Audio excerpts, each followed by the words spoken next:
Group पर हमने जो लिंक भेजा है उस लिंक से आप जो भारत सरकार की ऑफिशियल इको क्लब की वेबसाइट है उस पर आप पहुंच जाएंगे। तो ये आपकी ऑफिशियली वेबसाइट है, इसको आपको लॉगिन करना है। लॉगिन करने के लिए ये जो वेबसाइट बनाई गई है सीधी यूडाइस पोर्टल से लिंक है। तो इसमें जो काम होगा, जो पासवर्ड आपको मिलेगा वो वही जाएगा जहां पर आपका यूडाइस के जो हमारे जो मेन चलाने वाले हैं विद्यालय प्रभारी उनके पास रजिस्टर्ड नंबर है।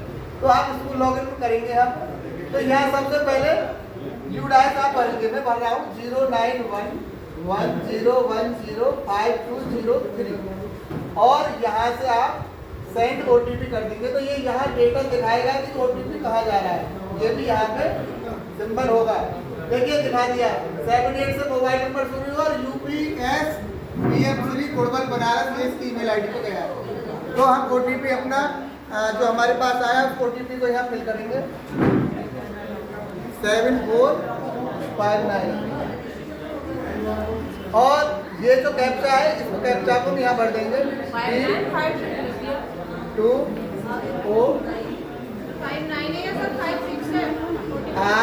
आपने 5-6 कर दिया।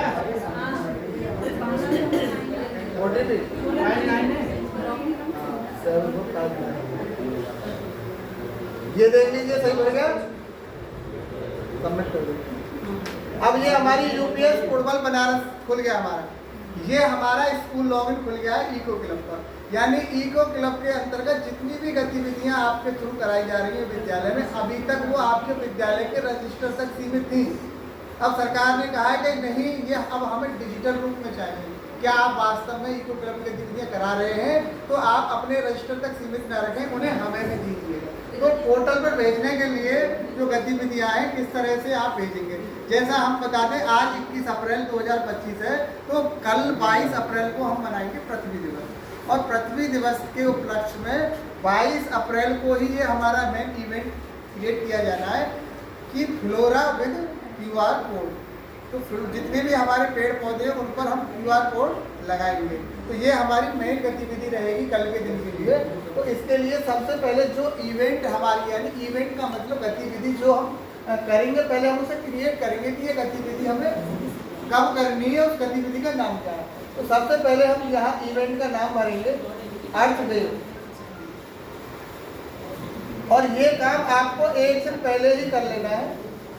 इवेंट क्रिएट आप पहले ही कर सकते हैं पूरे महीने का, क्योंकि ये जो पृथ्वी दिवस से लेकर हमारा 22 अप्रैल से 30 अप्रैल तक हमें ये सारी गतिविधि 8 दिवस में लगातार की जानी है, अवकाश के दिनों को छोड़कर। तो आप यहाँ इसमें भरेंगे अर्थ डे एक्टिविटीज। ठीक है सर,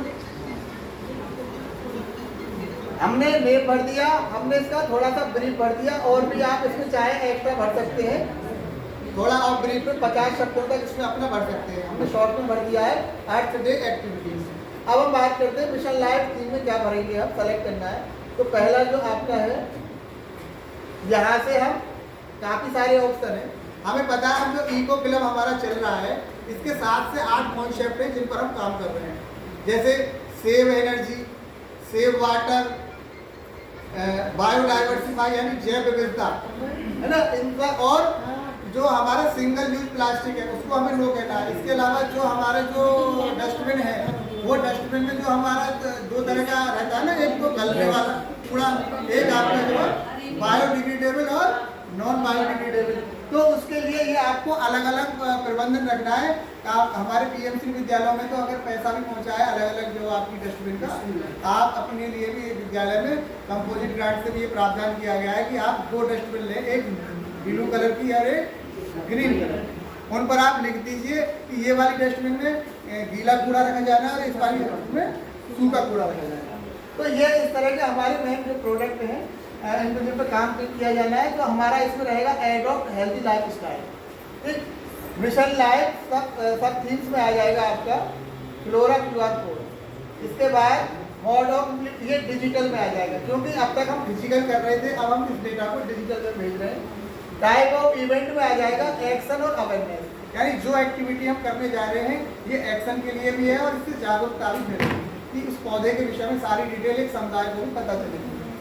नंबर ऑफ इवेंट, आप कितने इवेंट करा रहे हैं, तो इसमें आप लगभग 10 इवेंट करा सकते हैं। अब हम बात करते हैं कि इसका डेट और टाइम यहाँ से सेलेक्ट करेंगे। 22 अप्रैल हमने सेलेक्ट किया और 9:30 और ये हो जाएगा AM। ठीक,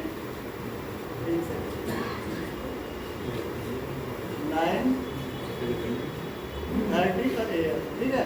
और ये 22 अप्रैल हो गया हमारा, ये हमारा इवेंट का टाइम हो गया। इसके बाद स्टेट हमारा भरा हुआ है, यहाँ पर हम अपना सिटी का नाम भर देंगे, बुलंदशहर। ठीक है, बुलंदशहर।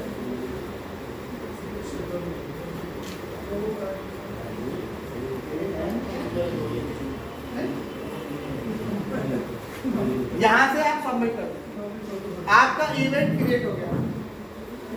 पहला चरण है हमारा इवेंट क्रिएट हो गया।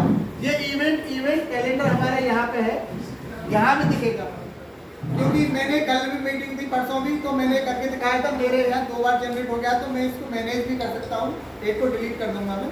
तो एक इवेंट मेरे यहाँ पे 2 इवेंट दिखा रहे हैं। आप आने वाले दिवसों के लिए भी इवेंट क्रिएट कर सकते हैं कि हम फला डेट में, जैसे हमारे यहाँ हर शनिवार को इको क्लब की गतिविधि कराई जाती है, तो आप हर शनिवार के लिए इसमें इवेंट क्रिएट करेंगे और जो गतिविधि आप करा रहे हैं उसका फोटो लेंगे या वीडियो लेंगे और उसको इस पर अपलोड किया जाएगा। तो अब हम बात करते हैं इवेंट मैनेजमेंट में हम जाएंगे। जो अब हमने मेरे 2 इवेंट क्रिएट है, तो दोनों दिख रहे हैं, तो कोई सा एक ले लेता हूँ। मैंने इसको सेलेक्ट किया यहाँ से और मेरा वही पेज खुल जाएगा जहाँ मैं था पहले गिरा। तो इसमें मेरी कुछ डिटेल जो पहले जब मैंने इवेंट क्रिएट किया था तो भरी हुई थी, वो डिटेल तो मेरी ऐसे ही भरी आएंगी। बाकी डिटेल मुझे ये 22 अप्रैल को यानी कल को भरनी है। पहला मुझे इस वाले इसमें दिख रहा है, डज द इवेंट इंक्लूड है टेक्नोलॉजिकल इंटरवेंशन, इसमें भरना है आपको यस, और इस वाले ऑप्शन में भी आपको यस भरना है। अब आपको करना क्या है कि जो बच्चे इन गतिविधियों में भाग लेंगे उन बच्चों की एज के दायरे के अकॉर्डिंग आप बच्चों की संख्या बढ़ दीजिए कि कक्षा मतलब 3 से 8 वर्ष के कितने बच्चों ने यहाँ इस गतिविधि में भाग लिया। आपने मान लो 5 भर दिया, यहाँ मान लो 2 भर दिया। जिस तरह से भी आपके अलग अलग जो इवेंट्स हैं इस तरह से आप भर देंगे। इसके बाद स्टेट आपका है भरा हुआ है, डिस्ट्रिक्ट जिला शहर भरा हुआ है। अब यहाँ से आपको जियो टैग फोटो को उठाना, जियो टैग फोटो को। तो जियो टैग फोटो खींचना कैसे, इसका एक ऐप है जियो टैग फोटो का, उससे फोटो खींचिए और उसी फोटो को आप यहाँ से चूज फाइल करके और अपने मोबाइल में से आप इसको यहाँ से चूज कर लेंगे, सेलेक्ट कर लेंगे, ओपन कर देंगे और वो यहाँ पे आपका आ जाएगा। इसी तरह यदि आपने कोई छोटी वीडियो क्लिप बनाई है गतिविधि की, तो आप यहाँ से वीडियो को भी चूज कर सकते हैं। इसमें लिखा है मैक्सिमम आप 3 वीडियो